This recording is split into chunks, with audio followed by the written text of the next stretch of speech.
Kajian Kitab.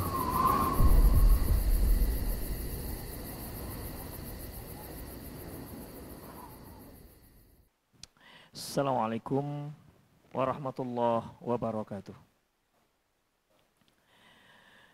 Innal hamdalillah nahmaduhu wa nasta'inuhu wa nastaghfiruh wa na'udzu billahi min shururi anfusina wa sayyiati a'malina. May yahdihillahu fahuwal muhtad wa may yudlil falan tajida lahu waliyyan mursyida. Asyhadu an la ilaha illallah wahdahu la syarika lah wa asyhadu anna Muhammadan abduhu wa rasuluh alladzi la nabiyya ba'dah. Wa qala Allah subhanahu wa ta'ala, ya ayyuhalladzina amanu taqullaha haqqa tuqatih wa la tamutunna illa wa antum muslimun.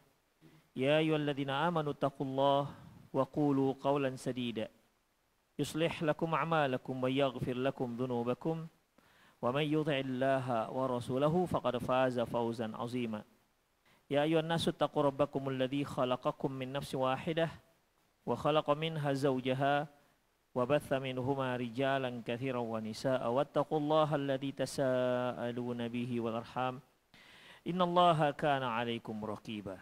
Amma ba'du, nastaqal hadithi kitabullah wa khairal hadi hadi Muhammad sallallahu alaihi wasallam wa syarrul umur muhdatsatuha wa kullu muhdatsatin bid'ah wa kullu bid'atin dhalalah wa kullu dhalalatin finnar. Kaum muslimin dan kaum muslimat rahimanallah wa iyyakum. Alhamdulillah kembali kita bertemu dalam kajian min wasayas salaf lisyabab, di antara wasiat-wasiat para salaf untuk para pemuda, yang ditulis oleh Syekh Abdul Razak bin Abdul Muhsin Abbad. Sore hari ini insyaallah kita akan bahas al-wasiyatul ashirah, wasiat yang ke-10. Baik, silakan.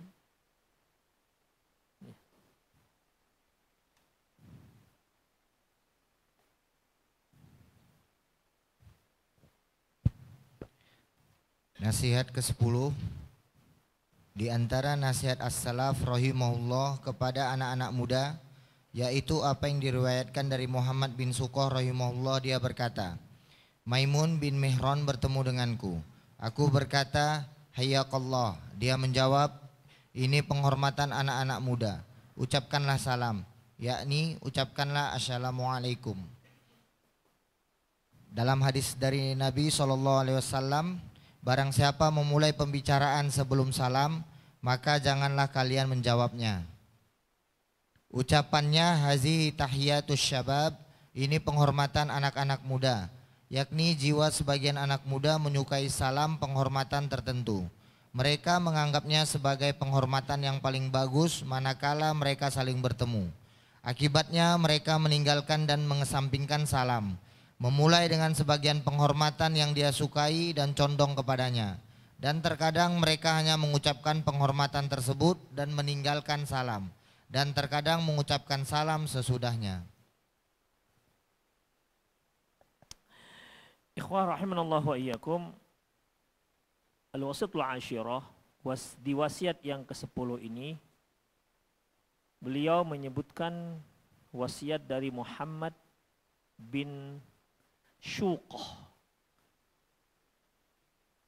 Laqiyani Maimun bin Mihran faqultu, bahwasanya Maimun bin Mihran bertemu denganku, faqultu, dia mengatakan, Hayyaqallah. Faqala hadhi hayyatus syabab, qul bisalam ay salim. Muhammad bin Syuqah ini, ikhwah rahimallahu wa iyyakum, menceritakan tentang bagaimana ucapan yang dilakukan, yang harus diucapkan seorang pemuda ketika mereka bertemu. Apa yang diucapkan seorang pemuda ketika mereka bertemu? Di kisah ini mereka mengatakan, ya Syuqah mengatakan, yaitu hayyaqallah. Hayyaqallah. Yang seharusnya dia katakan assalamualaikum. Ya mungkin kalau bahasa kita hayyaqallah, hayya itu kan artinya semoga Allah menghidupkanmu, tetap hidup, atau dengan makna yang lain. bahasa kita ya ketika bertemu siang selamat siang, ketika pagi mengatakan selamat pagi, ketika sore mengatakan selamat sore, dan seterusnya ya, itu merupakan salah satu ucapan yang sering. Terkadang ada ucapan-ucapan yang salam olahraga lah, salam sehat lah, salam apalagi ucapan ya, tergantung dengan apa yang profesi yang sedang mereka gandrungi saat itu. Ketika mereka bertemu, maka ucapan-ucapan ini sering kita dengar di antara para pemuda. Oleh karena itu Maimun bin Mihran mengatakan, "Qulis bisalam." Katakan, jangan katakan hayyakallah, tapi katakan assalamualaikum. Katakan assalamualaikum. Dalam sebuah hadis Rasulullah mengatakan, "Man bada'a bil kalam qabla salam fala tujibuh." Barang siapa yang memulai pembicaraan sebelum salam, fala tujibuh. Jangan kamu jawab salamnya. Jangan kamu respon ucapannya. Dalam hadis yang lain, yang bertanya sebelum mengucapkan salam, maka jangan jawab pertanyaannya. Kemudian ikhwah rahimallahu wa iyyakum, faqaulu hadhi tahiyatus syabab. Ketika mengatakan bahwasanya hayyakallah ini merupakan salam para pemuda, ya pemuda saat itu, ya hayyakallah. Maksudnya yaitu anna ba'dus syabab tastatibu nufusahum naw'an minal tahiyyah. Di antara para pemuda itu terkadang lebih suka mengucapkan ucapan-ucapan tertentu ketika mereka bertemu, dan ini pada saat itu para pemuda sedang ucapan bertemu ketika para pemuda itu bertemu, yang sedang happening itu yaitu ucapan hayyakallah. Wa yara annaha ajmalu ma yakunu indama yalqa ikhwanuhu aw zumala'uh. Artinya mereka menganggap ya ini ucapan-ucapan yang sedang trendy pada saat itu. Bukan assalamualaikum, tapi ucapan-ucapan yang trendy. Ucapan-ucapan yang dianggap inilah ucapan yang modern begitu, ucapan-ucapan yang modern. Dan sebenarnya tentu ini merupakan suatu kesalahan, karena dalam Islam ucapan-ucapan ketika bertemu itu sudah ditentukan oleh Rasulullah Shallallahu Alaihi Wasallam. Kemudian fayatrukus salam wa yahjuruhu, sehingga karena ucapan pertemuan itu dengan ucapan tertentu bukan salam, sehingga mereka merasa inilah yang paling bagus, tapi akhirnya meninggalkan sunnah Rasulullah Sallallahu Alaihi Wasallam, yaitu ketika bertemu dengan mengucapkan assalamualaikum. Wa yabda'u bitahiyyatil lati raghiba fihi wa mala ilaiha farubbama iqtasara 'alaiha wa taraka as-salam wa rubbama ata bis-salam ba'daha. Itulah ikhwah rahimanallahu wa iyyakum, ya. Jadi ternyata dahulu sempat ada kebiasaan tertentu di mana di antara pemuda itu punya ucapan-ucapan tersendiri ketika mereka bertemu di antara sama mereka. Namun ternyata di sana ada para ulama yang ingin meluruskan kebiasaan-kebiasaan para pemuda supaya mereka kembali kepada sunnah Rasulullah Sallallahu Alaihi Wasallam. Dan tentunya kita sebagai kaum muslimin, kita harus semarakkan ucapan salam di antara sesama kita. Dan ucapan salam itu ternyata bukan hanya ucapan salam orang Islam. Pertama sekali Nabi Adam alaihissalam diciptakan oleh Allah Subhanahu wa taala, kemudian dia bersin, kemudian dia ucapkan alhamdulillah, dijawab oleh Allah yarhamukallah. Kemudian Allah katakan pergilah kamu ke malaikat yang sedang di sana, berkumpul di sana, dan mereka akan ucapkan salam. Kemudian malaikat Nabi Adam pun menghampiri malaikat, mengucapkan salam, assalamualaikum. Malaikat pun menjawab, dan kata Allah, itulah ucapan salam di antara sesama kalian. Berarti ikhwah, ucapan assalamualaikum sebenarnya itu bukan hanya ucapan kaum muslimin, tapi ucapan umat manusia. Ucapan umat manusia. Ikhwah rahimanallahu wa iyyakum. Kalau kita lihat hadis-hadis Nabi SAW, ternyata di balik ucapan assalamualaikum itu tidak hanya sekadar ucapan. Ada beberapa hal di balik itu yang Rasulullah sebutkan, faedah ataupun hikmah ataupun buah daripada ucapan assalamualaikum. Kita bisa sebutkan beberapa hadis terkait masalah ini. Seperti pertama, ucapan salam itu merupakan perintah Rasulullah SAW. Diperintahkan berarti, bukan hanya anjuran, diperintahkan. Artinya kalau kita bertemu ucapannya assalamualaikum. Oleh karena itu dalam sebuah hadis yang diriwayatkan oleh Imam Ahmad, Rasulullah mengatakan absus salam. Tebarkan salam. Absus salam, tebarkan salam. Jadi bukan hanya sekedar ucapan. Kalau mengucapkan mungkin sekali dua kali selesai. Tapi ini absus salam, tebarkan salam. Artinya setiap kita bertemu, ya ucapkan assalamualaikum. Itu ikhwah.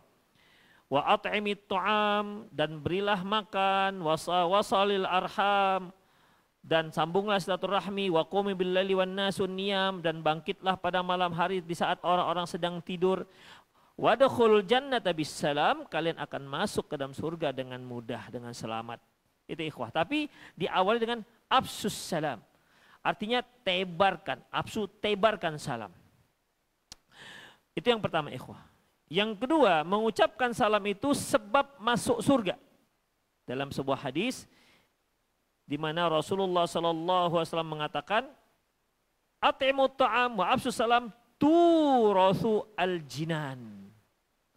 Tebarkan salam, traktir makan, undang makan, tebarkan salam, kamu akan mewarisi surga. Kamu akan mewarisi surga. Yang ketiga, bahwasanya menyebarkan salam akan memberikan keselamatan dunia dan akhirat. Memberikan keselamatan dunia dan akhirat. Hadis yang diriwayatkan oleh Imam Ahmad, Rasulullah mengatakan absus salam tuslimu. Absus salam taslamu. Tebarkan salam, maka kalian akan selamat. Selamat dunia dan akhirat.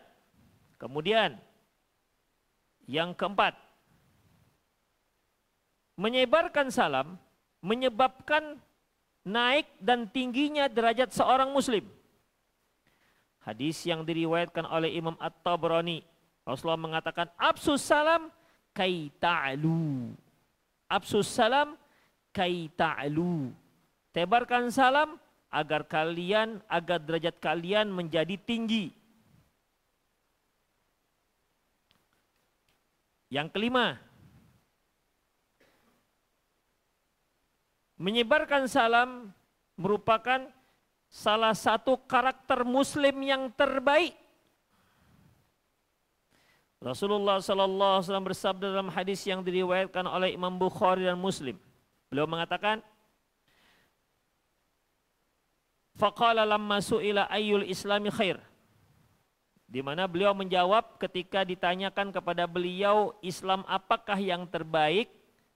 Beliau menjawab, tut'imut ta'am wa taqra'us salam ala man arafta wa man lam ta'rif. Tebarkan salam, berilah makan, tebarkan salam kepada orang yang engkau kenal dan juga kepada orang yang tidak engkau kenal. Islam yang terbaik. Jadi kalau kita hanya mengucapkan salam kepada yang kita kenal-kenal saja, itu belum jadi Islam yang terbaik.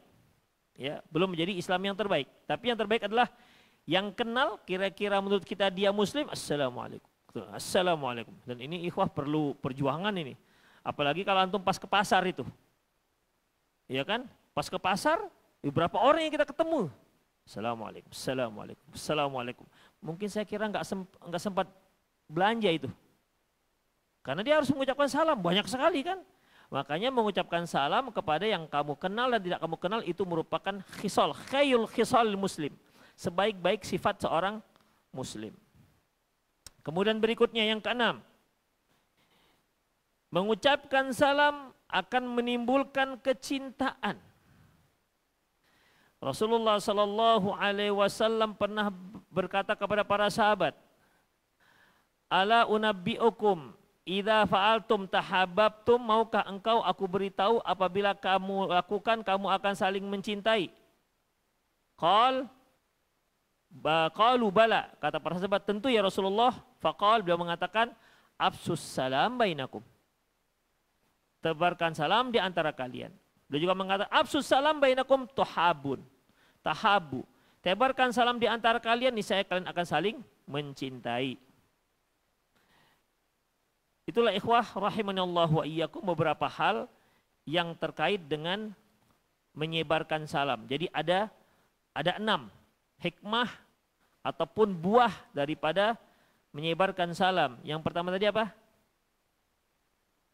Merupakan perintah Rasulullah. Yang kedua, masuk surga. Yang ketiga, selamat dunia akhirat. Yang keempat, derajat akan menjadi tinggi. Yang kelima, sebaik-baik sifat seorang muslim. Yang keenam, dapat menimbulkan kecintaan.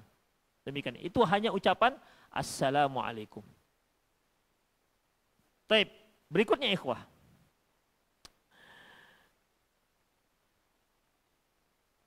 Ayyabda'ul mar'u man laqiya bisalam. Hendaklah seorang muslim ketika dia bertemu, upayakan dia orang yang pertama mengucapkan salam. Ya. Upayakan dia orang pertama yang mengucapkan salam. Rasulullah sallallahu alaihi wasallam pernah bersabda dalam hadis yang diriwayatkan oleh Imam Ahmad, "Idza laqiya rajulu akhahul muslim falyaqul assalamu alaikum warahmatullah." Apabila seorang lelaki bertemu dengan saudaranya muslim, hendaklah dia ucapkan assalamu alaikum warahmatullah. Kemudian ikhwah, pernah juga ditanya tentang orang yang mana yang paling utama. Siapakah yang paling utama dalam mengucapkan salam? Beliau mengatakan aulahuma billah. Ayyuhuma yabda'u bisalam aulahuma billah. Orang yang pertama mengucapkan salam, maka dialah orang yang paling tinggi derajatnya sisi Allah Subhanahu wa taala. Makanya kalau kita bertemu, ya upayakan kita mengucapkan assalam dulu, assalamualaikum terlebih dahulu. Kemudian ikhwah, kalau yang pertama tadi hikmah mengucapkan salam, yang kedua yaitu berupaya untuk menjadi orang yang pertama mengucapkan salam, yang ketiga yaitu berupaya ketika bertemu mengucapkan ucapan assalamualaikum. Ya, ucapan assalamualaikum. Ini yang seperti yang kita katakan tadi dalam hadis yang diriwayatkan Imam Tirmidzi, lamma khalaqallahu Adam nufikha fihi ruh atosa. Ketika Allah Subhanahu wa taala menciptakan Nabi Adam, lantas ditiupkanlah ruh pada Nabi Adam dan Adam pun akhirnya bersin. Faqala alhamdulillah. Kemudian Adam mengucapkan alhamdulillah. Fahamidallah biidnih. Dia ternyata mengucapkan alhamdulillah dengan izin Allah. Faqala lahu rabbuh, dan Allah pun menjawab bersinnya Nabi Adam, yarhamukallah ya Adam. Jadi Allah nih. Jadi kalau bahasa kita tanya jawab, ya, jawab-jawaban antara Nabi Adam dengan Allah ketika Nabi Adam bersin. Itu antara Nabi Adam dengan Allah. Ketika Nabi Adam bersin mengajak alhamdulillah, Allah yang jawab yarhamukallah. Ya. Kemudian kata Allah, idhab ila haulail malaikah. Coba Adam, kamu pergi ke kelompok malaikat itu. Faqul salamu alaikum. Kamu katakan kepada mereka, ucapkan kepada mereka assalamu alaikum. Maka Nabi Adam pun pergi mendekat ke sekumpulan malaikat. Faqalu, dan mengucapkan assalamu alaikum. Nabi Adam pun mengucapkan assalamu alaikum pada mereka. Mereka pun menjawab waalaikumsalam warahmatullah. Dah, malaikat menjawab nih. Summa roja ila rabbih. Lantas Nabi Adam pun balik menghadap Allah. Faqala inna hadhihi tahiyyatuka wa tahiyyatu bainaka wa bainahum. Ini adalah ucapan sekalian dan ucapan di antara sesama kalian. Jadi ucapan assalamualaikum, ingat, bukan hanya pada dasarnya bukan hanya antar sesama muslim. Pada dasarnya ucapan salam itu sudah diucapkan oleh Nabi Adam alaihissalam ketika beliau bertemu dengan malaikat. Yang keempat, upayakan mengucapkan salam itu yang sempurna. Ya, upayakan yang sempurna. Kalau kita ketemu, maka yang sempurnanya assalamualaikum warahmatullahi wabarakatuh. Demikian ikhwah. Tapi ya kita itu kalau ucapan begitu ketika ketemu, dikira mau ceramah nanti kan. Itu masalahnya. Tapi ikhwah, minimal ketika ketemu, assalamualaikum. Ingat ikhwah, ini bahasa Arab. Jangan disingkat lagi dari itu. Jangan disingkat Assalamualaikum. Karena itu bukan bahasa Arab ikhwah. Sam, kalau diartikan ke Arab ya. Kita kan suka disingkat-singkat. Suka menyingkat, panggilan. Namanya Muhammad, dipanggil Muhammad. Namanya Abdul, dipanggil Adul. Bagus-bagus, ahabbul asma ilallahi Abdullah wa Abdurrahman. Sebaik-baik nama di sisi Allah adalah Abdullah dan Abdurrahman. Kita panggilnya wa Adul dan wa Maman. Itu ikhwah. Ya, suka menyingkat-nyingkat. Okelah panggilan, kalau panggilan okelah disingkat-singkat. Tetapi kalau doa jangan disingkat-singkat. Ucapan salam itu doa. Jangan kita singkat. Ini bahasa Arab. Bahasa Arab kalau kita singkat bisa berubah maknanya atau bahkan tak ada makna sama sekali. Memang bahasa Indonesia ya begitu ikhwah. Kalau dipanjangkan tidak ada perubahan arti. Minum, minum, minum, minum. Tetap minum artinya. Enggak ada berubah. Beda halnya dengan bahasa Arab. Ya. Kalau kita singkat atau kalau kita panjang, berbeda maknanya. Misalnya, ya, idhab, idhaba. Udah lain lagi ikhwah. Jadi dua dia. Demikian ikhwah. Jadi kalau kita mau mengucapkan salam, ucapkanlah doa tersebut dengan sempurna. Assalamualaikum. Itu dia ikhwah. Jangan Assalamualaikum. Pertama sam itu artinya celaka. Leikum, bahasa apa leikum? Ini ikhwah, ingat ini bahasa Arab loh. Dan isinya doa. Ustadz kan innamal a'malu binniyat. Aduh banyak kali jawabannya, terserahlah kalau gitu. Jadi ikhwah, ingat ucapannya assalamualaikum. Ya, ucapannya assalamualaikum. Dan tidak usah malu ikhwah. Ini passion kita sebagai seorang muslim. Demikian, assalamualaikum. Begitu. Gak usah malu-malu. Macam assalamualaikum. Assalamualaikum. Ngapain malu-malu? Ucapkan, kita itu muslim. Itu passion seorang muslim. Identitas seorang muslim. Assalamualaikum. Begitu ikhwah, jelas dia. Supaya tahu, I am muslim gitu. Jangan malu-malu. Ucapkanlah dengan cara yang terbaik. Itu bahasa Arab. Assalamualaikum. Ya, jangan pakai assalamualaikum. Jangan pakai likum. Allahu Akbar, likum lagi ikhwah. Sudahlah assalamualaikum disingkat, likum lagi. Jawabannya apa kalau likum itu? Likum asam lah kan. Gimana jawabnya? Demikian. Itu merupakan, kalau bahasa orang kan jawab tiktokan ya. Itu tiktokan itu merupakan sebuah doa, saling doa-doa. Seperti bersin, alhamdulillah, dijawab. Alhamdulillah itu artinya segala puji bagi Allah. Yang mendengar, yarhamukallah. Didoakan oleh yang mendengar, semoga Allah merahmatimu. Kan seru ikhwah, romantis ini. Kemudian yang diucapkan, yang bersin tadi mengatakan balik, yahdikumullah wa yuslihu balakum. Semoga Allah memberimu petunjuk dan memperbaiki kehidupanmu. Begitu ikhwah, tiktokan orang muslim itu begitu. Dimana jawab-jawabannya itu doa, saling doa. Ya, saling doa jawabannya. Coba disingkat-singkat, kalau dia bersin pakai singkat-singkat. Dolah. Jawabnya apa jadinya? Ya, rusak jadinya, enggak jadi doa. Makanya ikhwah rahimanallah wa iyyakum, ucapkanlah salam dengan sempurna. Ucapkan salam dengan sempurna. Minimal assalamualaikum. Ingat, assalamualaikum. Ada seorang sahabat datang dan dia mengucapkan assalamualaikum. Apa kata Rasulullah? 10. Datang lagi mengatakan assalamualaikum warahmatullah. Beliau katakan 20.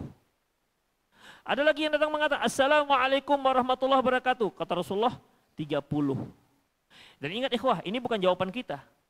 Misalnya datang, assalamualaikum Ustaz, 10. Bukan begitu jawabannya. Bukan. Rasulullah sedang memberikan nilai. Bukan jawabannya 10. Ya. Assalamualaikum 10. Assalamualaikum warahmatullahi 20. Itu bukan jawabannya. Hanya beliau sedang memberitahu besar pahalanya. Besar nilainya. Artinya kita sebagai seorang muslim tentu akan menginginkan nilai yang terbaik. Yang 30 tentunya. Jadi kalau mau yang terbaik ucapannya ketemu assalamualaikum warahmatullahi wabarakatuh. Nah gitu. Hanya memang masih masih asing ya kalau gini kan.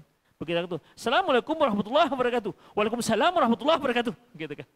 Apalagi kita lagi naik sepeda motor kan. Assalamualaikum warahmatullahi wabarakatuh. Udah lewat dia. Udah lewat. Jadi ikhwah, ya minimal telah assalamualaikum tapi sempurna. Jangan sampai kita mau ingin 30 tapi kacau ucapannya. Ya, udah assalamualaikum. Jadi jelas dia. Demikian ikhwah. Jadi berupaya mengucapkan salam itu dengan sempurna. Kalau kita lagi duduk ketemu, bolehlah kita biasakan walaupun enggak terbiasa kita kan yang 30 itu. Ketemu assalamualaikum warahmatullahi wabarakatuh. Nah, itu dia. Tapi jangan antum kan, Pak 30 Pak. Jangan begitu. Antum jawabnya juga waalaikumsalam warahmatullahi wabarakatuh. Nah, ini dia. Memang saya sendiri pun belum mengucapkan ini. Kalau ketemu maksudnya lengkap gitu. Assalamualaikum warahmatullahi wabarakatuh. Itu dia. Dia pun waalaikumsalam warahmatullahi wabarakatuh. Wah, coba ya. Nanti kan kita pisah nih. Tapi di sana coba tes. Assalamualaikum warahmatullahi wabarakatuh. Demikian. Tapi tuhunya nggak usah ya. Tuh aja udah. Jangan tuhu. Kemudian ikhwah rahimanallah wa iyyakum. Yang kelima, wajibnya menjawab salam. Rasulullah sallallahu alaihi wasallam pernah mengatakan dalam hadis yang diriwayatkan oleh Imam Bukhari Muslim, hakul muslim 'alal muslimi khamsun. Hak seorang muslim terhadap muslim yang lain itu ada 5. Raddus salam, menjawab salam. Kalau sudah hak seorang muslim terhadap muslim yang lain itu, kalau sudah dikatakan hak berarti hukumnya wajib. Berarti hukumnya wajib. Tapi ingat, wajib itu ada 2. Wajib kifayah dan wajib ain. Wajib kifayah dan wajib ain. Jadi di sini ikhwah rahimanallah wa iyyakum, kalau dia menjawab salam ini kan hak seorang muslim untuk dijawab ucapan salamnya. Dan dia hukumnya wajib. Tetapi wajibnya bukan wajib ain. Misalnya nih, saya mengucapkan assalamualaikum. Yang jawab cuma 1 orang. Padahal ini banyak. Assalamualaikum. Jawab 1 orang. Maka dia sudah cukup mewakili semua orang. Dan hanya dia dapat pahala. Tapi kewajibannya gugur dari semua yang mendengar. Itu ikhwah. Kewajibannya gugur dari semua yang mendengar. Seperti i'adatul marid. Ini juga hakul muslim 'alal muslim. Hak seorang muslim terhadap muslim yang lain yaitu menjenguk orang sakit. Ikhwah, kalau ada salah seorang di antara kita yang sakit, apakah itu wajib ain semua kita harus mendatangi rumahnya? Karena itu merupakan hak muslim atas muslim. Semua wajib. Pokoknya siapa yang mendengar wajib datang. Yang mendengar wajib datang. Bisa? Enggak ya. Itu fardu kifayah. Saya nggak bisa bayangkan tuh kalau kita semua mendengar datang menjenguk dia. Itu macam pesta pernikahan jadinya itu. Ini mau ada yang kawin atau yang sakit. Karena ramenya. Itu ikhwah. Jadi tidak wajib ain, tapi wajibnya wajib kifayah. Ittiba'ul janaiz, demikian juga mengikuti jenazahnya dan seterusnya. Ikhwah rahimanallahu wa iyyakum. Kemudian yang keenam, menjawab salam, raddus salam bi ahsani minha, bi ahsana minha.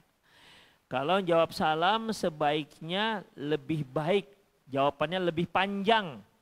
Misalnya kalau kita mengucapkan assalamualaikum, maka kita jawab waalaikumsalam warahmatullah. Kalau dia mengatakan assalamualaikum warahmatullah, maka jawaban kita waalaikumsalam warahmatullah wabarakatuh. Kalau dia mengucapkan salam assalamualaikum warahmatullah wabarakatuh, maka jawaban kita waalaikumsalam warahmatullah wabarakatuh. Tidak ada lagi lebih daripada itu.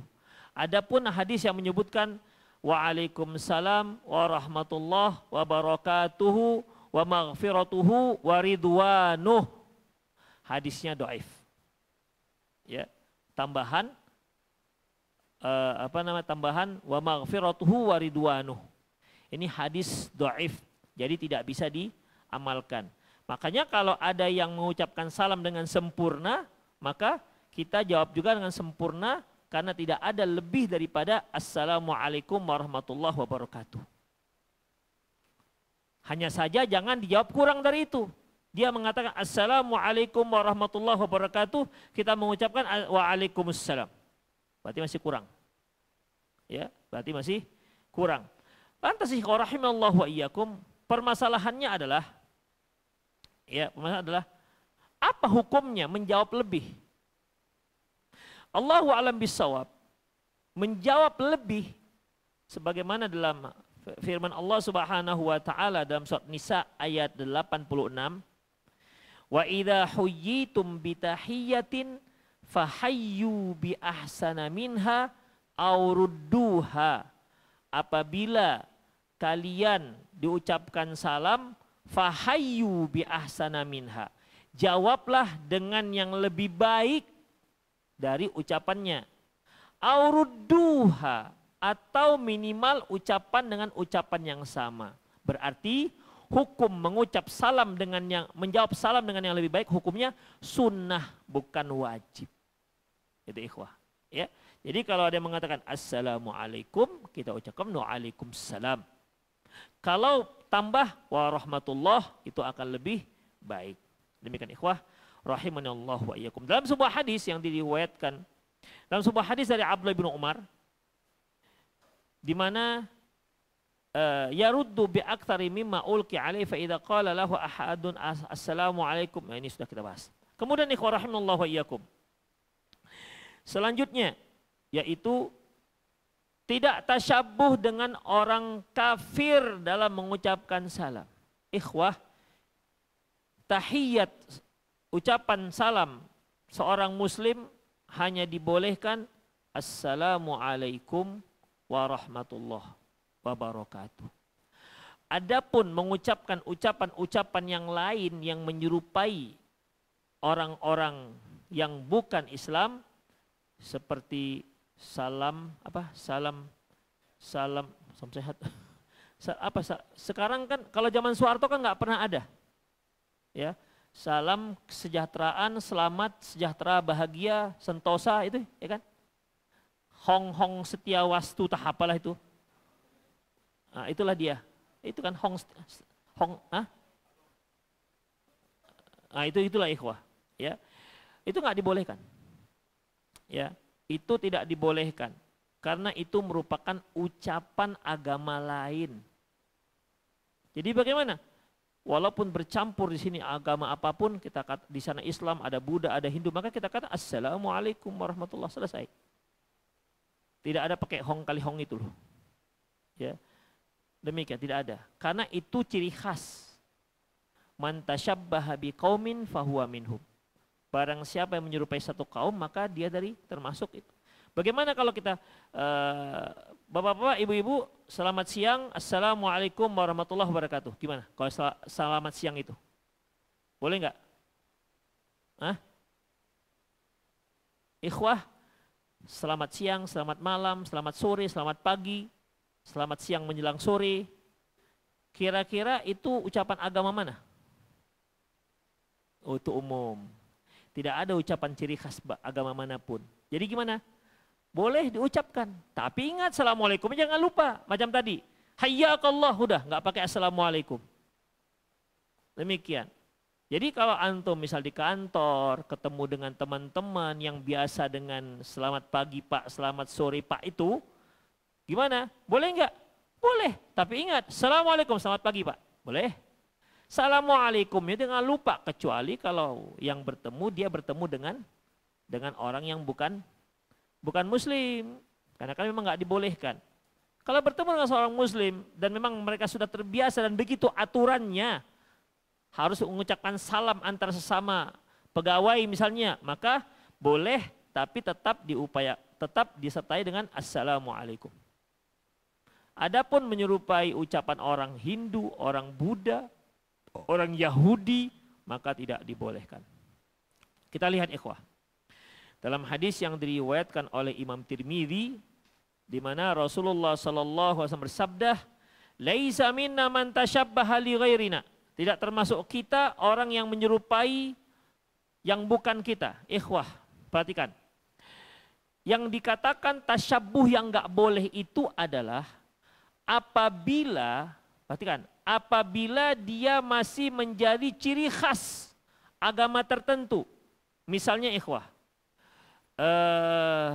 misalnya celana yang kita pakai. Celana yang kita pakai ini sekarang, pen atau bantalon kata orang Arab, ini asal muasalnya dari orang kafir, dari Eropa. Kalau orang Indonesia, celana aslinya pakai apa? Pakai kolor itu kan, pakai tali. Tidak ada pakai resleting. Tidak ada pakai ban pinggang, kemudian ada tempat tali pinggangnya, enggak ada.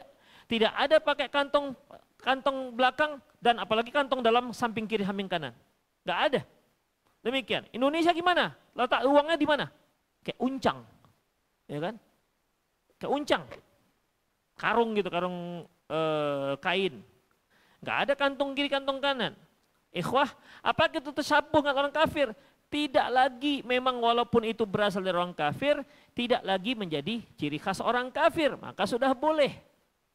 Ikhwah, 30 tahun yang lalu, 40 tahun yang lalu atau sebelumnya, jas itu menjadi ciri khas orang kafir. Jas menjadi ciri khas orang kafir. Sekarang masih ciri khas orang kafir? Tidak lagi, jadi sudah boleh, silahkan. Demikian ikhwah, rahimanallah wa iyyakum. Dasi menjadi ciri khas orang kafir. Ikhwah, saya masih ingat lagi fatwa pakai topi pet itu. Topi pet ini. Ya kan? Ikhwah, saya pernah baca sekitar 25 tahun yang lalu, ya. Para ulama memfatwakan nggak boleh. Itu fatwa mungkin keluarnya 30 tahun yang lalu, 35 tahun yang lalu. Kalau tidak salah. Nggak boleh pakai topi pet itu. Kenapa? Tasyabuh dengan orang kafir. Tapi sekarang sudah dipakai, tidak menjadi ciri khas. Jadi ikhwah, yang dikatakan tasyabuh yang tidak dibolehkan, yaitu apabila dia menjadi ciri khas orang kafir. Kafir tertentu, apakah ciri khas Hindu, ciri khas Buddha, maka tidak dibolehkan. Seperti misalnya kepala botak, ciri khas orang kafir enggak? Hah? Hah? Kepala botak, ciri khas orang kafir? Terus antum kalau umroh enggak botak? Hah? Enggak botak? Ya Allah, itu 3 kali lipat pahalanya botak dibandingkan pangkas. Apakah botak ciri khas orang kafir? Tidak.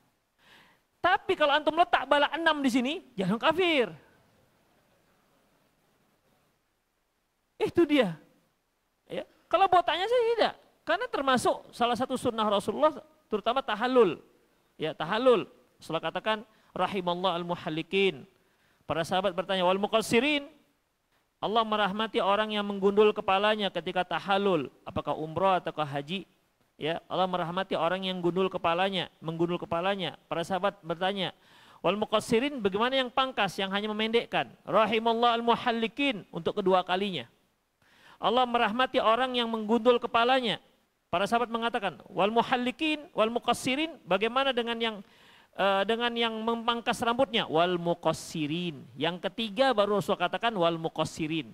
2 kali Rasul mendoakan rahimallah al-muhallikin bagi orang yang gundul, 1 kali untuk orang yang memangkas. Jadi gundul bukan menjadi ciri khas orang kafir. Tapi kalau yang saya katakan tadi ada balak berapa?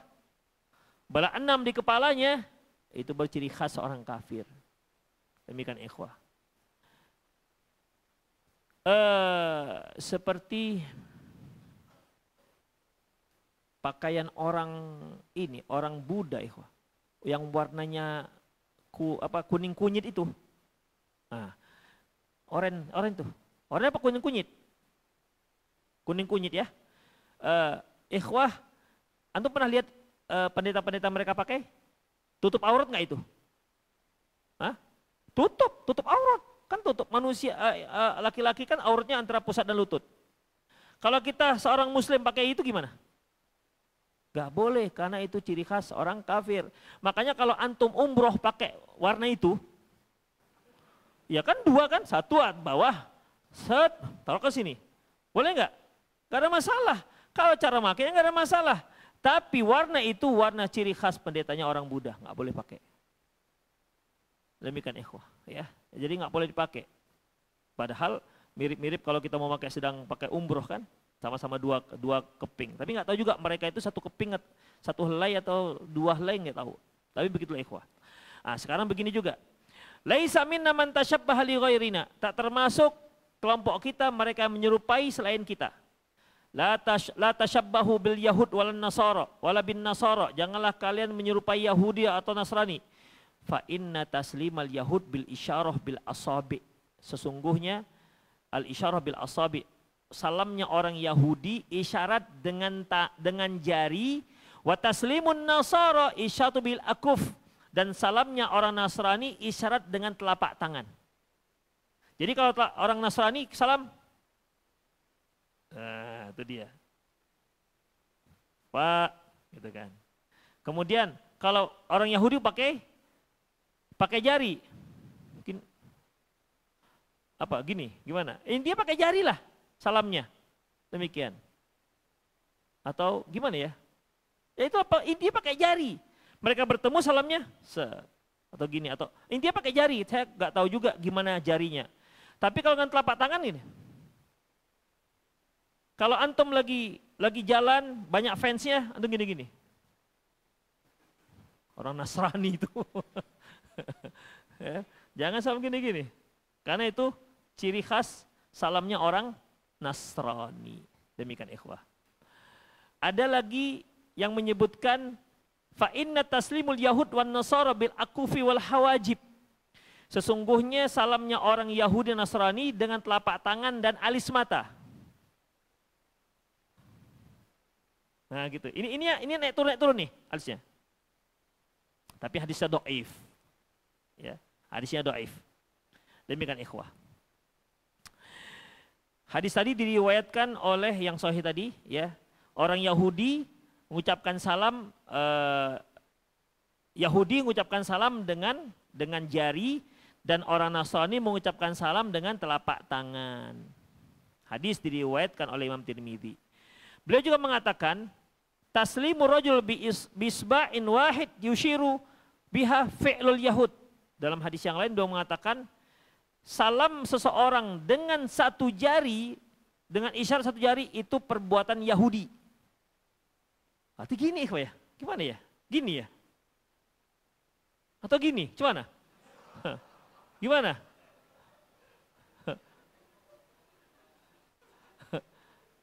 Jadi gimana jadinya? Ini juga nggak jelas ini yang mana. Tapi satu jari, gini atau terserahlah pokoknya. Dia mengucapkan dengan 1 jari, nggak dijelaskan dengan jari apa. Ini sudah ada sejak zaman Rasulullah Sallallahu Alaihi Wasallam. Ya, sudah ada sejak zaman Rasulullah Sallallahu Alaihi wasallam, maka tidak dibolehkan. Maka tidak dibolehkan. Kemudian ikhwan rahimanallah wa iyyakum. Terus bagaimana kalau kita ada teman tuh jauh? Kita assalamualaikum, kan enggak dengar dia. Boleh nggak kita begini? Antum pernah nggak ketemu dengan kawan begini? Saya nggak yakin antum nggak pernah. Kan nggak mungkin dari jauh cuman, nggak mungkin itu. Kalau diucapkan salam nggak akan dengar. Jadi gimana? Kayak salam, ya kan? Kan spontan. Ikhwah, loh, berarti tasabuh dengan orang Nasrani. Tidak apa-apa, kata Syekh Utsaimin, tidak apa-apa, tapi tetap diusahakan dengan ucapan salam. Assalamualaikum. Ah, itu dia. Ya, assalamualaikum. Kalau jauh, kalau dekat, Pak, assalamualaikum. Nggak usah. Ya, nggak ada fungsinya itu. Dekat ngomong aja udah. Assalamualaikum. Nggak usah pakai isyarat. Demikian ikhwah. Ya, ternyata masing-masing agama punya ciri khas salam dan kita tidak boleh meniru-niru. Kalaupun memang harus memberikan isyarat dengan tangan karena jauhnya tempat, maka dibolehkan, tapi dengan tetap mengucapkan assalamualaikum. Kita yang diucapkan salam sambil dia begini, kita jawabnya gimana? Kita nggak dengar dia ucapan salam, tapi kita tahu dia qomat kamit. Nah, kita jawab. Lebih kurang ya, kita berbaik sangkalah dengan dia. Ini maki-maki saya atau gimana dia ini? Kurang ajar orang. Kita berbaik sangka dengan dia, berarti dia sedang mengucapkan salam, maka kita ucapkan waalaikumsalam warahmatullahi wabarakatuh, walaupun dia nggak dengar. Allahu a'lam bissawab. Kemudian ikhwah, adamul bada'i ahli kitab ghair muslim bisalam. Tidak boleh memulai ucapan salam, mengucapkan salam kepada orang non muslim. Tidak boleh. Ketemu orang Chinese misalnya yang bukan Islam, ya, assalamualaikum kong, nggak boleh. Ya, tidak boleh memulai salam, mengucapkan salam kepada orang non muslim. Dalam sebuah hadis yang diriwayatkan oleh Imam Muslim dari Aisyah radhiyallahu anha, Rasulullah sallallahu alaihi wasallam bersabda, la tabda'ul yahud walan nasara bis salam. Jangan kalian mengucapkan salam lebih dahulu terhadap orang Nasrani dan orang Yahudi. Fa idza laqitum ahadahum fi tariq fatarruhum ila adyaqut tariq adyaqihim. Kalau kalian ketemu maka pepet dia ke tempat yang sempit. Itu ikhwah. Nah, sekarang kalau kita tidak boleh memulai ucapan salam kepada mereka, terus bagaimana kalau mereka yang memulai? Bagaimana kalau mereka yang memulai? Iya kan, kalau di Indonesia ikhwah, banyak orang-orang yang nggak muslim itu biasa Allahu Akbar, kata alhamdulillah, kita kasih dia duit, alhamdulillah, padahal dia bukan orang muslim. Terkejut dia astagfirullah katanya, bukan astagfirullah, astaga kan, astagfirullah. Terkejut dia astagfirullah. Nanti ada yang Allahu Akbar katanya, demikian. Padahal dia nggak muslim. Menjadi ucapan-ucapan yang biasa yang biasa diucap orang muslim, mereka pun ikut. Nanti kita pergi ya, insya Allah katanya. Yang muslim aja nggak pakai insya Allah, dia pakai insya Allah. Demikian ikhwah, ya. Jadi bagaimana ikhwah rahimallahu wa iyyakum? Nah, ini ucapan salam. Mereka akan mengikut. Ketika mereka mengucapkan salam kepada kita, apa yang harus kita lakukan? Ikhwah, dalam sebuah hadis yang diriwayatkan oleh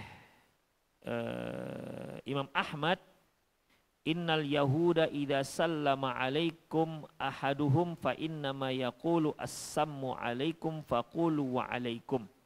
Sesungguhnya Yahudi apabila mengucapkan salam kepada kalian, sesungguhnya mereka mengatakan assammu alaikum. Assammu itu artinya celaka kalian.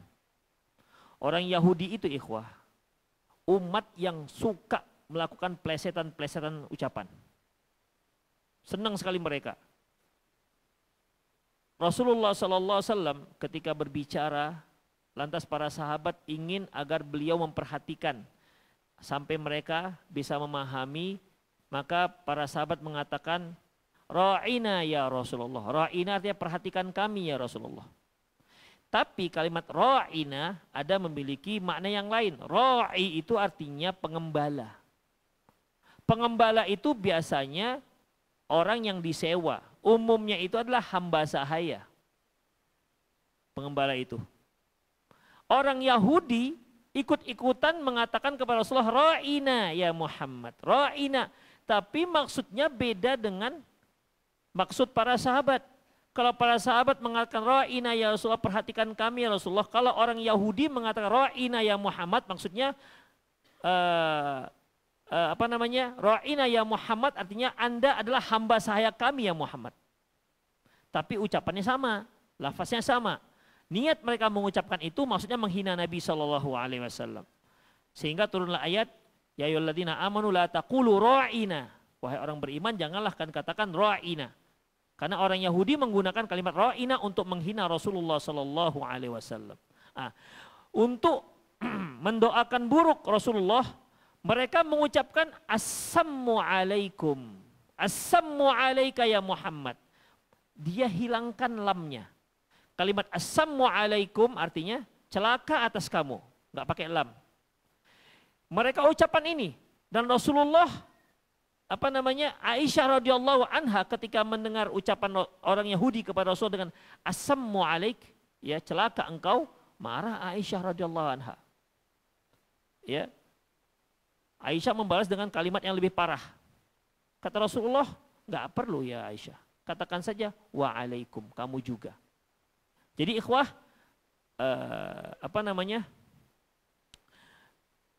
apabila ucapan wa'alaikum itu ikhwah, itu kisahnya yaitu ketika orang Yahudi mengatakan assammu alaikum.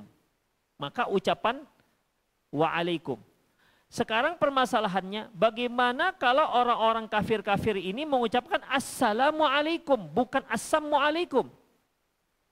Apakah ucapannya tetap wa'alaikum? Syekh Muhammad bin Shalih Al-Utsaimin ketika ditanyakan masalah ini, beliau katakan ucapannya wa idza huyyitum bi tahiyatin fahayyu bi ahsana minha aw rudduha.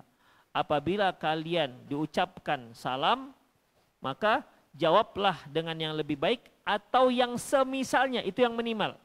Kemudian beliau katakan atas dasar ayat ini, maka kita seorang muslim ketika ada orang kafir yang mengatakan assalamu alaikum, maka kita menjawab waalaikumsalam. Itu dia. Karena waalaikum itu ketika diucapkan assammu. Assammu itu celaka. Ini ucapannya bukan assammu tapi assalamu alaikum. Maka ucapannya waalaikumsalam. Kalau ucapan assalamualaikum maka jawabannya waalaikumsalam. Sebenarnya ikhwah rahimanallahu wa iyyakum, waalaikum itu juga sama artinya dengan waalaikumsalam dan kalian juga. Ya.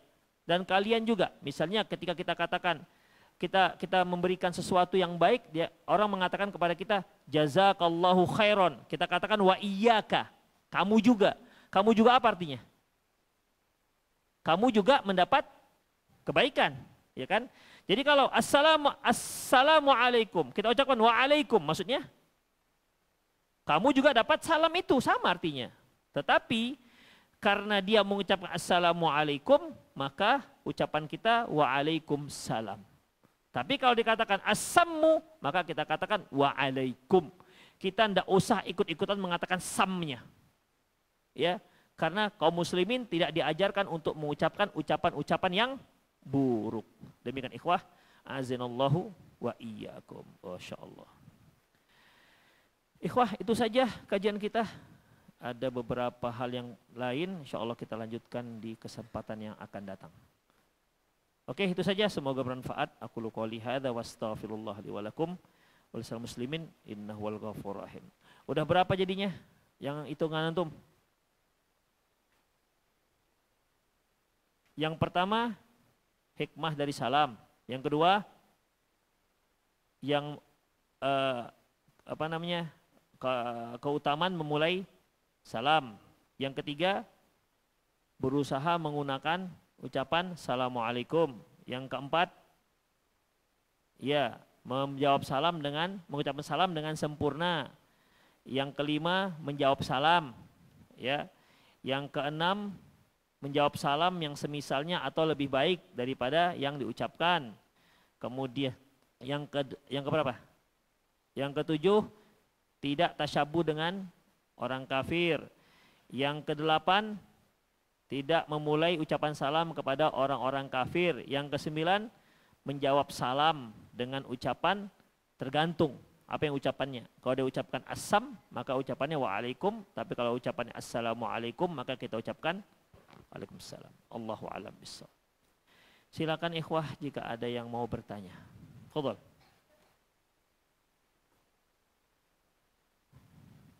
Ada yang mau? Ya, silakan. Ada yang mau bertanya langsung, dipersilakan. Fadhal. Izin bertanya Ustaz, mengenai isyarat tadi Ustaz.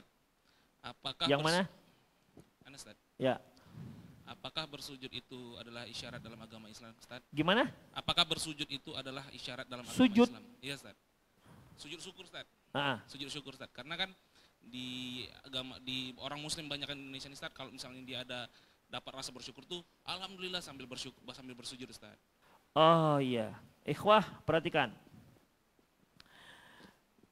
Terkait dengan masalah terkait dengan masalah sujud, Rasulullah Shallallahu Alaihi Wasallam, beliau apabila mendengar berita yang membuat beliau bahagia, senang, beliau sujud syukur, ya, sujud syukur.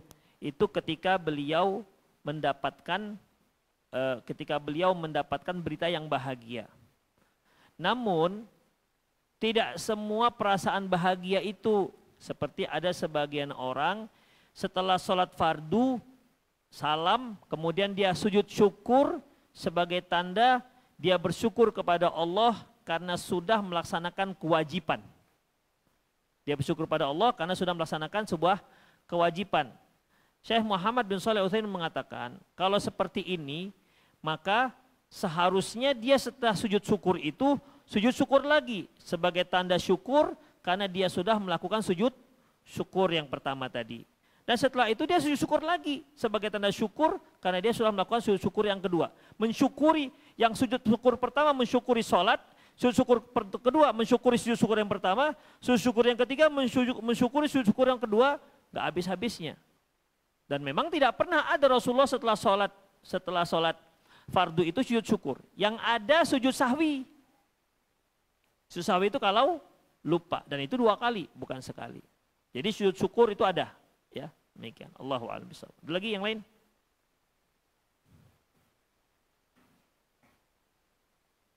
Silakan. Kalau nggak ada kita pulang. Ibu-ibu silakan. Assalamualaikum Ustaz. Waalaikumsalam warahmatullahi wabarakatuh. Saya ingin bertanya Ya. tentang yang Ustadz bilang tadi kan sejak Nabi Adam, bahwa Nabi Adam itu belum Islam gitu. Apa? Yang Ustadz bilang tadi, Ya.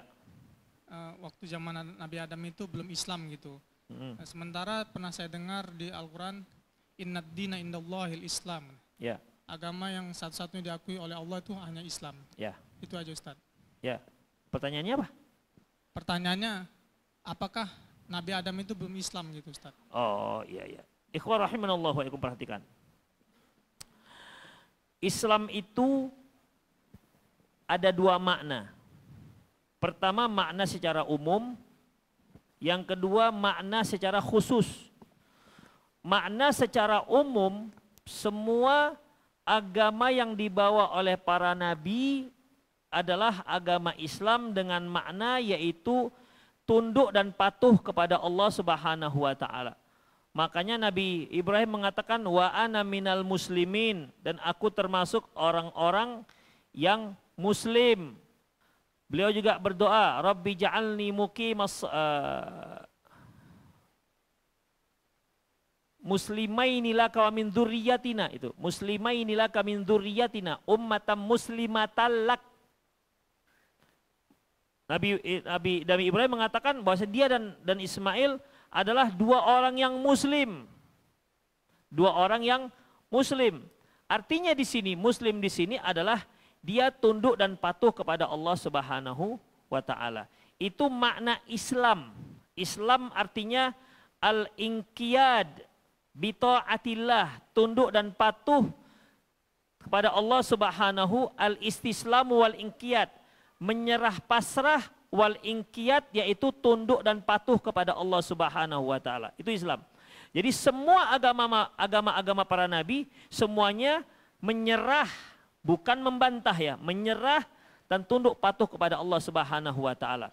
Secara umum mereka semua agamanya adalah Islam, agama tauhid. Tetapi secara khusus dia adalah agama yang dibawa Rasulullah sallallahu alaihi wasallam. Ya, agama yang dibawa Rasulullah SAW. Ketika Umar bin Khattab membawa Taurat, lembaran-lembaran Taurat. Lantas Rasulullah bertanya, apa itu Umar? Kata Umar, ini adalah lembaran Taurat, aku ingin mencari ilmu, mendapat ilmu dari sini. Apa kata Rasulullah? Laqad ji'tukum ala mahajjati bayda lailuha kanahariha. Sungguh aku telah bawa pada kalian ala mahajjati bayda, yang dia putih, siangnya seperti malamnya seperti siangnya. La yazigu anha illa halik. Tidak akan ada orang yang menyimpang dari sini kecuali pasti celaka. Demi Allah, seandainya Musa hidup sekarang kemudian dia tidak datang, ya, maka dia tidak boleh kecuali datang kepadaku dan masuk Islam bersamaku. Nabi Musa, kan saya tanya, seandainya Nabi Musa itu hidup pada zaman Rasulullah, maka dia wajib untuk masuk Islam. Padahal agamanya Nabi Musa agama apa? Agama Yahudi kan? Dan dia agama tauhid, agama Islam. Tapi ketika datangnya syariat Rasulullah sallallahu alaihi wasallam, maka siapapun yang hidup pada saat itu dia wajib untuk Islam. Makanya ini yang dikatakan Allah Subhanahu wa taala, "Wa may yabtaghi ghairal islami dinan fala yuqbala minhu wa huwa fil akhirati minal khasirin." Barang siapa yang ingin mencari agama selain Islam, fala yuqbala min. Walaupun dia beragama Nasrani yang masih original yang dibawa oleh Nabi Isa. Walaupun dia beragama Yahudi yang masih asli sebagaimana yang dibawa oleh Nabi Musa. Namun ketika datang Muhammad SAW, maka semuanya itu harus masuk Islam. Kalau dia tak masuk Islam, maka dia dikatakan kafir, kekal dalam neraka. Itulah Islam secara khusus, agama yang dibawa Rasulullah Sallallahu Alaihi Wasallam. Demikian. Allahu a'lam bishawab. Ada lagi? Ya.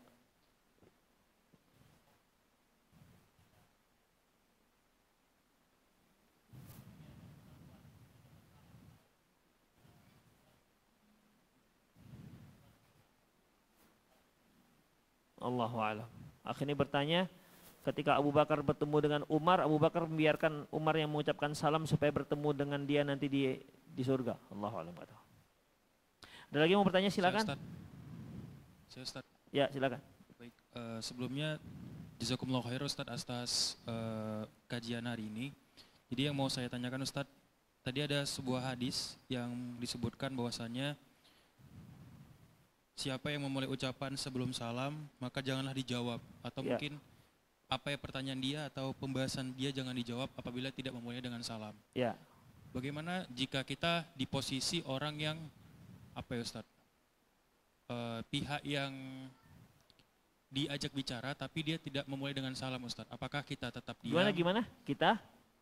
Bagaimana bila kita diajak bicara oleh orang lain tetapi dia tidak memulai dengan salam Ustaz? Ya. Artinya kalau kita menukil ke hadis tadi, kita tidak punya kewajiban untuk menjawab bahasan dia karena tidak memulai dengan salam. Ya. Apakah bagaimana perilaku terbaik kita untuk menghadapi situasi tersebut Ustaz? Terima kasih. Ikhwah rahimallahu wa iyyakum. Idealnya memang seperti itu. Artinya mereka yang bertanya sebelum mengucapkan salam, maka seharusnya kita tidak menjawab. Dalam sebuah hadis Rasulullah mengatakan, Assalamu qabla su'al. salam itu sebelum bertanya. Man bada'akum bisu'al qabla salam fala tujibuh. Barang siapa yang memulai kalian dengan bertanya, belum mengucapkan salam, maka jangan kalian jawab salamnya. Maka jangan kalian jawab pertanyaannya. Itulah yang idealnya. Ya, itulah yang idealnya. Sekarang permasalahannya adalah misalnya antum lagi di pinggir jalan nih. Ada orang nanya, "Bang, gang ABC di mana, Bang?" Dia nggak pakai salam. "Bang, gang ABC mana?" Gitu aja. Permasalahan ikhwah rahimallahu wa iyyakum, ya.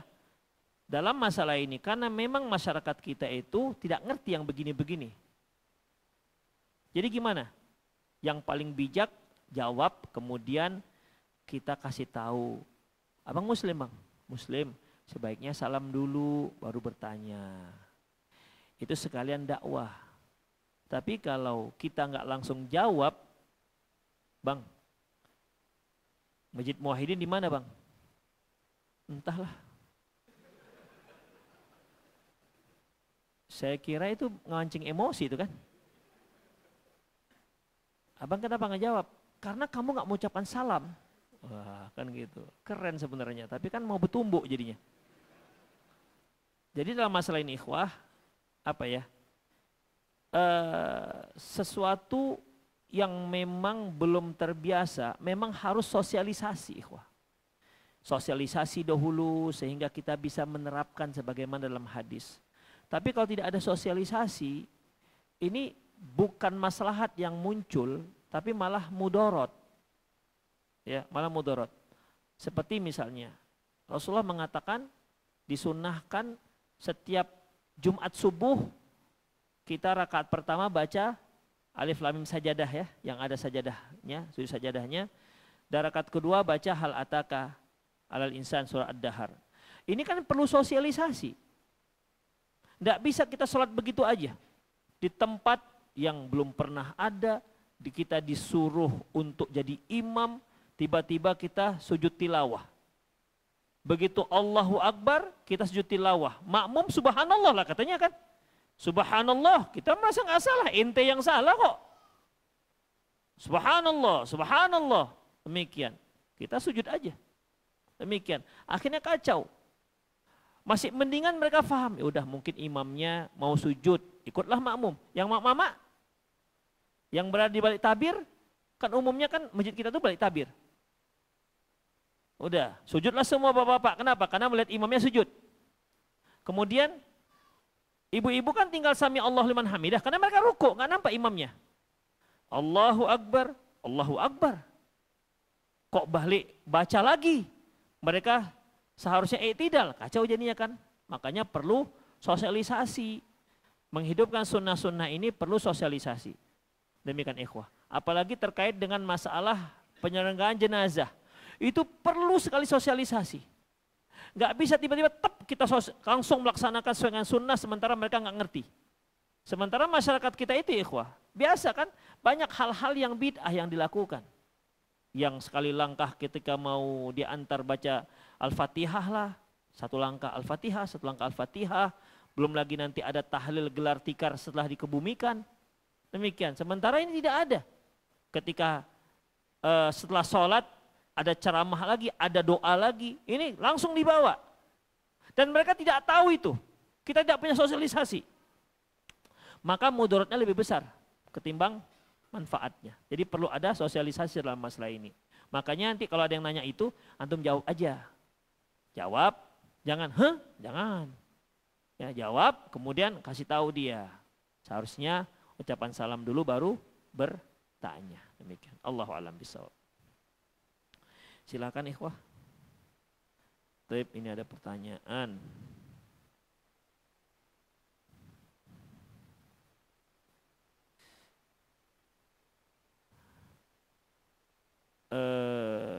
Jangan panjang-panjang ya tanyaannya ikhwah melalui HP.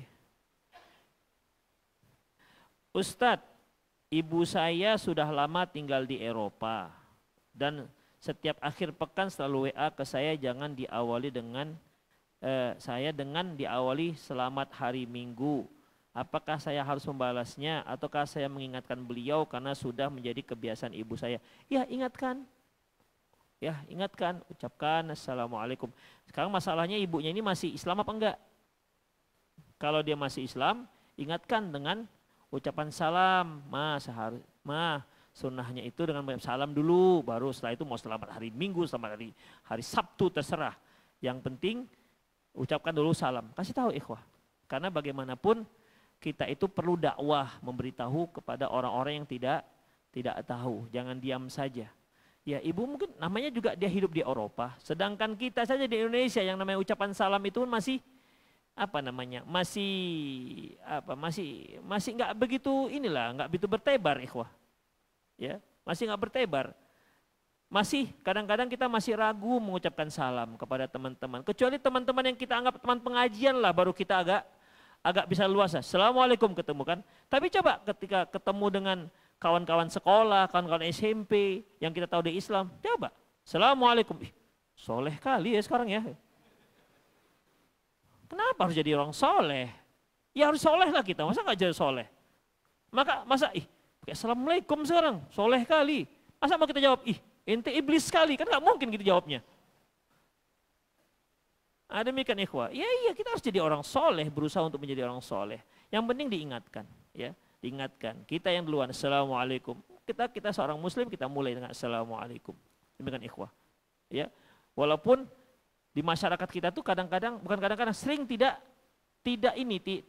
dapat sambutan. Assalamualaikum Pak, ya katanya. Nggak ada waalaikumsalam karena nggak terbiasa. Demikian. Assalamualaikum Pak, ya. Nah, gitu. Enggak ada waalaikumsalam, enggak terbiasa mereka. Demikian ikhwah. Jadi gimana? Apa kita Pak? Mana ucapan salamnya? Kan enggak bisa begitu ikhwah. Ya, enggak apa-apa kita ucapkan. Mungkin karena dia enggak terbiasa kita ucapkan assalamualaikum. Ya, lama kelamaan ini kok iyo jawabannya. Lama kelamaan dia akan mengucapkan waalaikumsalam ikhwah. Demikian, ya. Kalau dia seorang muslim, suatu hari nanti dia akan mengucapkan salam, enggak apa-apa. Dan jangan begini juga. Kadang-kadang ada juga orang yang kuucapkan salam loh. Kalau dia nggak jawab, ya berdosa dia dulu. Ada juga yang begitu, parahnya ikhwah. Assalamualaikum. Berdosa dia kan, baru tahu dia. Assalamualaikum Pak. Yo, 2 kali berdosa dia. Seminggu ini 3 kali berdosa dia. Demikian ikhwah. Dia kalau nggak tahu, nggak berdosa. Demikian ikhwah. Tapi kita beritahu. Ya, Allahu a'lam bishawab. Ustadz, apakah akhwat diperbolehkan cat rambut blonde, coklat, dan mangkas rambut seperti model Eropa? Allahu Akbar, kalau tinggal di Batang Kuis Tembong untuk apalah di pirang-pirang, Allahu Akbar. Tak usah, biasa-biasa aja ikhwah. Mau di blonde apa? Allahu Akbar. Mau dibilang orang Belanda? Gak usah, biasa aja. Gak usah di pirang-pirang. Demikian. Ya itulah kadang-kadang yang parahnya ikhwah, itu permintaan para suami juga, dipirangkanlah di rambutnya. Supaya apa bang? Ya macam orang Eropa lahir di Tembong bagian Kampung Kolam kok tiba-tiba Eropa. Di mana ceritanya itu? Biasa-biasa aja lah, kita Indonesia. Ya kita Indonesia, rambutnya rambut hitam. Itu ikhwah. Hukumnya lah mungkin ya, hukumnya. Ikhwah, Allahu a'lam bishawab. Setahu saya, memakai henna itu untuk yang uban seperti saya ini. Nah, saya udah berapa kali nih para ustadz bilang, Ustadz, dihina lah itu jenggotnya. Tua kali kami tengok, nggak segar nampaknya. Nggak apa-apalah, biar aja tua, gitu kan. Ini seharusnya udah disunahkan untuk dihenna, karena udah putih. Jadi ikhwah, itu yang dihenna. Yang nggak dibolehkan dihenna yang berwarna hitam. Selebihnya boleh, tapi untuk uban. Untuk uban. Bukan rambut yang hitam dirubah menjadi pirang. Demikian ikhwah. Di zaman Rasulullah itu yang berubah warnanya ya yang uban, bukan yang hitam. Demikian. Bagaimana kalau yang hitam? Allahu a'lam bishawab. Kalau sekarang kan macam mama-mama sekarang kan dia di bleaching dulu. Anda tahu di bleaching? Hah? Dia kan hitam tuh. Dia dihilangkan dulu pigmennya. Hitamnya tuh dihilangkan dulu. Baru kemudian dipirangkan. Demikian ikhwah. Kalau dahulu kan dicat rambut. Cat rambut itu kan berarti dia melapisi. Seperti dinding ini, dilapisi. Kalau dia dilapisi, nggak boleh. Karena, karena dia akan menghalangi wudhu. Nah, sekarang modelnya dihilangkan dulu warna hitamnya. Di bleaching namanya Bu ya. Nah itu dia. Antum nggak tahu itu. Kurang banyak jalan antum. Demikian. Jadi hitamnya dihilangkan. Jadi dia entah warna apalah jadinya. Kemudian baru diwarna. Dan dia merubah warna tapi tidak melapisi. Demikian ikhwah. Itu dia jadi subhatnya. Kalau dia melapisi, ya jelas kita katakan nggak boleh. Tapi dia nggak. Diwarnai, tidak melapisi. Jadi Allahu a'lam bissawab ikhwah. Kira-kira kalau menurut antum, akhwat-akhwat yang mempirang-pirangkan rambutnya ciri akhwat-akhwat soleh? Kira-kira gimana? Anak main?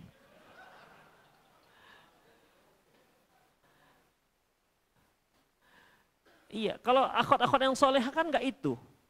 Tapi itu juga ikhwah, para suami ini, permintaan suami dipirangkanlah di macam mamak sebelah. Itu juga banyak kali yang ditengoknya. Dilihat kok tambah keren gitu dengan dipirang-pirang. Demikian ikhwah. Jadi itu para suami juga janganlah terlalu banyak. Permintaan itu jangan yang aneh-aneh lah gitu lah. Ya. Uang belanjanya jadi banyak-banyak kan sudah. Jangan yang aneh-aneh mintanya. Demikian ikhwah. Ya permintaan itu kan karena banyak kali yang dilihat kiri kanan kan. Ada dipirangkan, ada yang di sini pirang, di sini putih, pirang putih. Udah macam harimau itu ikhwah. Ya, itu dia. Nah, kadang-kadang akhwat-akhwat kita ini macam makan buah si malakama juga sih. Ini surah suami, nanti suami marah. Kalau nggak dipirang-pirangkan nanti nggak boleh taklim. Gara-gara nggak mau pirang akhirnya jangan taklim. Pirangkan dulu baru boleh taklim. Nah, itu juga sih Allahu a'lam bishawab. Jadi antum juga para suami harus paham dengan kondisi ya hukum masalah memirang-mirangkan ini. Adapun yang tadi itu dia di bleaching dulu kemudian diwarnai, Allahu a'lam bishawab. Karena memang itu bukan ciri-ciri akhwat-akhwat yang soleh, yang solehah. Demikian. Saya nggak berani katakan haram, nggak berani. Karena apa ikhwah? Karena dia memang nggak melapisi. Tetapi memang hanya wanita-wanita yang kurang baik sajalah yang mempirang-pirangkan rambutnya itu. Ya, demikian. Apakah termasuk merubah-rubah ciptaan Allah? Ada unsur merubah ciptaan Allah. Dan merubah ciptaan Allah itu kan termasuk perintah iblis. Fala yughayyirunna khalqallah. Agar iblis menyuruh agar merubah-rubah ciptaan Allah. Jadi saya banyak khawatir, banyak syubhatnya di situ ikhwah. Ya minimal famanittaqa ani syubhati faqad istabra dini ardih, barang siapa yang jauhkan diri dari perkara syubhat, berarti dia telah menyelamatkan dirinya dari agama, menyelamatkan agamanya dan menyelamatkan kehormatannya. Demikian. Allahu a'lam bishawab. Itu minimal syubhat. Walaupun saya nggak berani katakan jelas haram, tapi minimal syubhat. Demikian ikhwah. Baik, itu saja, semoga bermanfaat. Aku qouli hadza wa astaghfirullah li wa lakum wa lisal muslimin innahu wal ghafurur rahim. Subhanakallah bihamdik asyhadu an la ilaha illa anta astaghfiruka wa atubu ilaik. Wa akhir da'wana alhamdulillahirabbil alamin. Assalamualaikum warahmatullahi wabarakatuh.